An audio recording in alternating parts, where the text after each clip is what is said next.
नवरात्रि का पावन पर्व माँ दुर्गा की आराधना का महान उत्सव है। नवरात्रि के प्रत्येक दिन माँ दुर्गा के विशेष रूप की पूजा होती है। आज हम 5वें दिन की कथा सुनेंगे। यह दिन माँ स्कंद माता को समर्पित है। माँ स्कंद माता का नाम ही उसके महत्व को दर्शाता है। स्कंद अर्थात उनके पुत्र कार्तिकेय और माता अर्थात माता। जो भक्त श्रद्धा से उनका ध्यान करता है उसे संतान सुख, साहस, शक्ति और समृद्धि प्राप्त होती है। माँ स्कंद माता की छवि अत्यंत दिव्य और अद्भुत है। वे सिंह पर सवार हैं, 4 भुजाएं हैं, दाहिने हाथ में कमल का पुष्प और बाएं हाथ में उनके पुत्र स्कंद अर्थात कार्तिकेय हैं। उनके मुख पर करुणा और शांति की छवि है। भक्त उनका ध्यान करते ही मनोबल, साहस और आत्मविश्वास से भर जाता है। 5वें दिन के लिए पीले रंग के वस्त्र और पीले फूल विशेष रूप से अर्पित किए जाते हैं। माँ स्कंद माता की आराधना में धूप, दीप, पुष्प और अक्षत चढ़ाना चाहिए। भक्त श्रद्धा से मंत्र ओम देवी स्कंद माताय नमः का जप करते हैं। माँ के इस स्वरूप से भक्त की संतान सुख, जीवन में सफलता और भय से मुक्ति होती है। पौराणिक कथा कहती है कि दानव तारकासुर ने घोर तपस्या करके वरदान प्राप्त किया था कि केवल भगवान शिव के पुत्र ही उसका संहार कर सकते हैं। लेकिन उस समय शिव गहन तपस्या में लीन थे। इसीलिए दानव ने देवताओं और ऋषियों को कष्ट देना प्रारंभ कर दिया।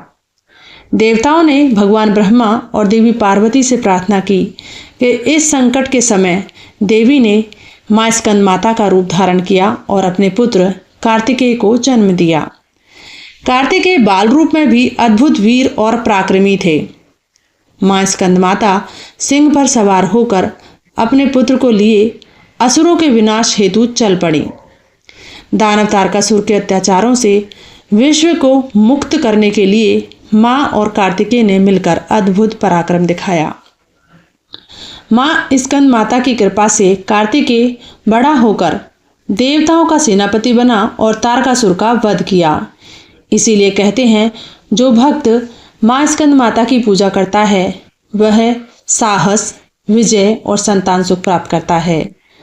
आज के दिन माँ स्कंद माता के पूजन में पीले वस्त्र और पीले फूल चढ़ाएं, धूप, दीप और अक्षत अर्पण करें, केले और घी का भोग विशेष रूप से अर्पित करें और मंत्र का उच्चारण करें ओम देवी स्कंद माताय नमः। भक्त इस दिन उपवास भी रखते हैं और ध्यान करते हुए माँ की कृपा प्राप्त करने का प्रयास करते हैं। पूजन विधि का पालन श्रद्धा और सादगी से करने पर माँ शीघ्र प्रसन्न होती हैं। माँ स्कंद माता की उपासना करने से संतान सुख की प्राप्ति होती है। जीवन में साहस और आत्मविश्वास बढ़ता है। भय और कष्ट दूर होते हैं। भक्तों को स्वास्थ्य, समृद्धि और जीवन में संतोष की प्राप्ति होती है। उनकी कृपा से अल्प बुद्धि भी विद्वान बन जाता है और दुर्बल भी शक्तिशाली बनता है। माँ स्कंद माता हमें यह सिखाती हैं कि जीवन में धैर्य, साहस और प्रेम से ही कठिनाइयों का सामना किया जा सकता है। जो भक्त सच्चे मन से उनका ध्यान करता है उसे सभी प्रकार की बाधाओं और दुखों से मुक्ति मिलती है। आज हम सब माँ से प्रार्थना करें, माँ हमारे जीवन को सुख, शांति और सफलता से भर दो। हमारे मन को आत्मविश्वास और धैर्य प्रदान करो। ओम देवी स्कंद माताय नमः। जय माता दी। नवरात्रि के इस पावन पर्व पर माँ स्कंद माता की कृपा हम सभी पर बनी रहे। भक्तों का जीवन मंगलमय हो, उनके घर में सुख शांति आए और उनका मन सदा प्रसन्न रहे। आप सभी को 5वें दिन की हार्दिक शुभकामनाएं।